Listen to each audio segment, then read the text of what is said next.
जंगल के किनारे एक छोटी सी झोपड़ी थी जहाँ एक यतीम लड़का रहता था। दिन को वो मदरसे में कुरान पढ़ता और रात होते ही दुनिया से अलग होकर अल्लाह की इबादत में खो जाता। उसकी जिंदगी सादा थी मगर दिल ईमान की रोशनी से भरा हुआ था। एक दिन इसी जंगल में बादशाह की लौडली बेटी अपने साथियों के साथ शिकार के लिए आई। हंसते खेलते वो सब आगे बढ़ते गए मगर शिकार के जोश में शहजादी अपने काफिले से जुदा हो गई। पहले तो उसे लगा कि सब करीबी होंगे मगर जब आवाजें देना भी बेकार हो गया तो उसके दिल में खौफ उतरने लगा। सारा दिन वो जंगल में भटकती रही। सूरज ढलने लगा, अंधेरा बढ़ने लगा और दरिंदों की आवाजें फजा में गूंजने लगी। इसी घबराहट में चलते चलते वो एक झोंपड़ी के करीब जा पहुंची। दरवाजे तक आई मगर कदम रुक गए। दिल में ख्याल आया, पता नहीं अंदर कौन हो, अगर कोई खतरनाक आदमी हुआ तो। मगर अगले ही लम्हे जंगली जानवरों की खौफनाक आवाजें सुनकर उसने हिम्मत की और दरवाजा खटखटाया। दरवाजा खुला तो सामने एक सादा सा नौजवान खड़ा था। चेहरे पर नूर, आंखों में हया। शहजादी ने घबराई हुई आवाज में कहा, मैं रास्ता भटक गई हूँ, मुझे एक रात के लिए पनाह दे दे। लड़के ने फौरन इजाजत दे दी मगर उसे अंदाजा था कि ये रात उसके लिए एक बड़ी आजमाइश बनने वाली है। छोटा सा घर, एक ही कमरा और दोनों जवान। रात गहरी होती गई और शैतान वसवसे डालने लगा। ऐसा मौका बार बार नहीं मिलता। लड़के ने फौरन कुरान की तिलावत शुरू कर दी मगर जब वसवसे बढ़ने लगे तो उसने एक अजीब काम किया। उसने आग जलाई और अपनी उंगली उसमें डाल दी। जैसे ही तकलीफ बढ़ती वो खुद से कहता, जब ये मामूली आग बर्दाश्त नहीं हो रही तो जहन्नम की आग कैसे सहूंगा। और यूं वो बार बार अपनी उंगली जलाता, खुद को गुनाह से बचाता रहा। पूरी रात इसी कश्मकश में गुजर गई मगर उसने अपने नफ्स पर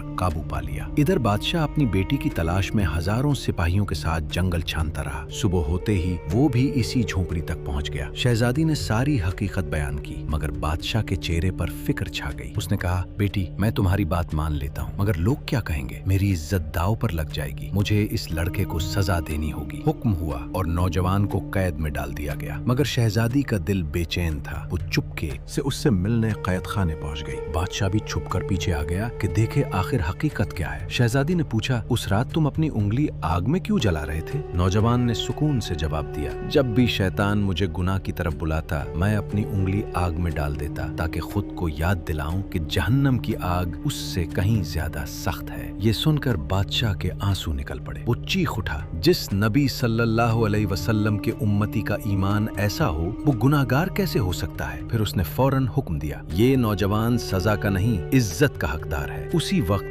उसके लिए ताज लाया गया, उसे पहनाया गया और अपनी बेटी का निकाह भी उसके साथ कर दिया। यूं एक यतीम जो रातों को अल्लाह के सामने झुकता था, अल्लाह ने उसे इज्जत, मोहब्बत और बादशाह सब कुछ अता कर दिया।